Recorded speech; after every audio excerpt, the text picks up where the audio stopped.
কোনো কারণে একটা অসুবিধার মধ্যে মনে হয় আছে, যে অসুবিধার কারণে স্কিমটা তারা মাইনে নিতে পারছে না এখন, যেটা এই নির্বাচনের আগে মেনে নিতে পারছিল। এখানে এখন এসে বলছে যে না, ওই দলের প্রাধান্য থাকবে যে দল ক্ষমতায় আসবে।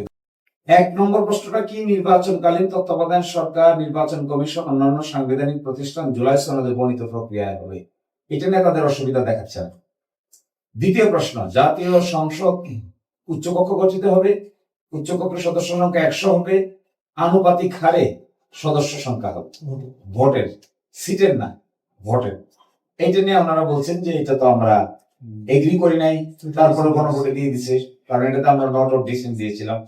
এছাড়াও আরো 30টি বিষয় আছে, এগুলোর সঙ্গে তারা একমত।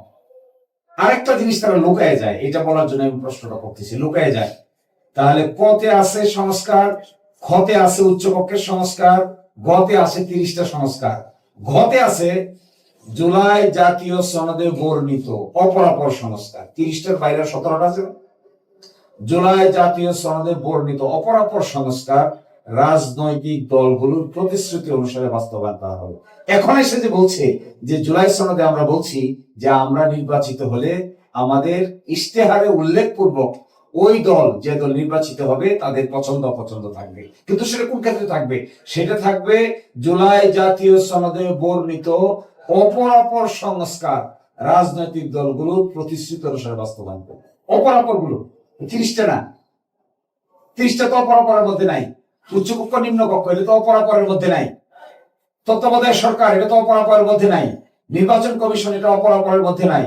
সাংবিধানিক প্রতিষ্ঠান সমূহকে জুলাই সনদের আলোকে ফিট করতে হবে, এটা তো অপরাপরের মধ্যে নাই।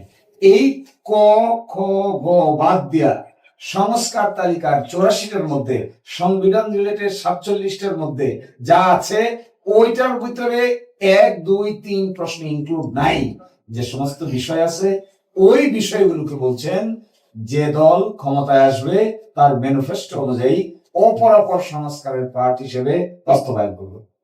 কিন্তু এইখানে এখন এসে বলছে যে না, ওই দলের প্রাধান্য থাকবে যে দল ক্ষমতায় আসবে। তাহলে থাকবে তো অপরাপরে, সবগুলো তো না, ওটা আর বলে না। কিন্তু এটা ওখানে প্রকাশ সঠিক করে বলার লোক নাই। কিন্তু এটা ভেরি ইম্পর্টেন্ট। অপরাপর গুলো তো আমরা নিজেরা বলছি, অপরাপর গুলো এখানে বলা আছে, এই প্রশ্নের মধ্যেই তো বলা আছে অপরাপর গুলা দলগত প্রায়োরিটির উপর নির্ভর করবে। অপরাপর বাদ দিয়ে বাকিগুলো করে ফেলতে তো হয়ে গেল। বাদ, অপরাপর বাদ, অপরাপরদের সঙ্গে তো আমাদের কোনো সম্পর্ক নাই, অপরাপরকে তো আমরা এত রিলাই করছি না। বাকিগুলোর উপর তারা ডিপেন্ড করতে চান না। এবং এইটা না করে তাদের কনসিকুয়েন্স কি হবে এই আলোচনা রাজনীতিবিদরা করছে, আপনারাও করছেন, সকলেই করছে, সকলেই বুঝতে পারছে, হোক। কিন্তু আমার কথাটা হলো এটা, এই অ্যামেন্ডমেন্ট করে এই সংস্কারটা করা যাবে না, এটা হলো আমাদের আন্ডারস্ট্যান্ডিং। এটার জন্য একটা আলাদা পরিষদ দরকার। এই পরিষদে এইখানে আদেশে বলা আছে এই পরিষদ কিভাবে গঠিত হবে। যদি গণভোটে হা হয় তাহলে একটা সংবিধান সংস্কার পরিষদ গঠিত হবে। ওই পরিষদ 180 দিন পর্যন্ত কাজ করবে, 180 দিন পরে ওটা মৃত্যুবরণ করবে, কিন্তু তখন পার্লামেন্ট থেকে যাবে। 180 দিনের পরে 38 দিনের ভিতরে পার্লামেন্ট ফেটে যাবে, ফেটে গিয়ে একটা দ্বিকক্ষ বিশিষ্ট পার্লামেন্ট হয়ে যাবে। ওই পার্লামেন্ট গঠিত হবে 180 দিনের পরে 38 দিনের ভিতরে, দিয়ে এই ওয়ার্ডারের আর কোনো কার্যকারিতা থাকবে না, বাস ফিনিশ। এই যে একটা সেটেলমেন্ট আমরা করেছিলাম দীর্ঘ আলোচনার পরে, এই সেটেলমেন্টটাকে তারা আনসেটেল করছেন। ওই দিন যেদিন তারা শপথ নিতে অস্বীকৃতি জ্ঞাপন করছে, ওই দিন থেকে শুরু হচ্ছে, এর আগ থেকে শুরু হতে নেই। কিন্তু 13ই নভেম্বরে আদেশটা জারি দিছে। এই ঘটনা তারা ঘটিয়েছে নির্বাচনের পরে। ডিসেম্বর, জানুয়ারি, ফেব্রুয়ারি কিচ্ছু বলে নাই, এই প্রমিসটাকে নিয়ে কিচ্ছু বলেনি। পার্টিসিপেট করেছে নির্বাচনে, রেজাল্ট আসার পরে দে টুক ইউটার্ন।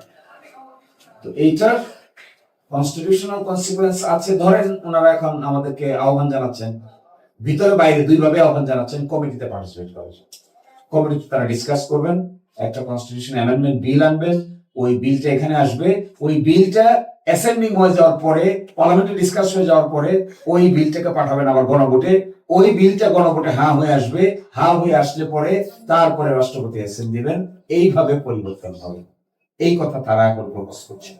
আমরা বলছি যে তাহলে এর মাধ্যমে ও আগের যে সেটেল প্রশ্নটা এটাকে তো আনসেটেল করে দিচ্ছে। আগের যে এগ্রিড ব্যাপারটাতে ডিজেগ্রি হয়ে যাচ্ছে।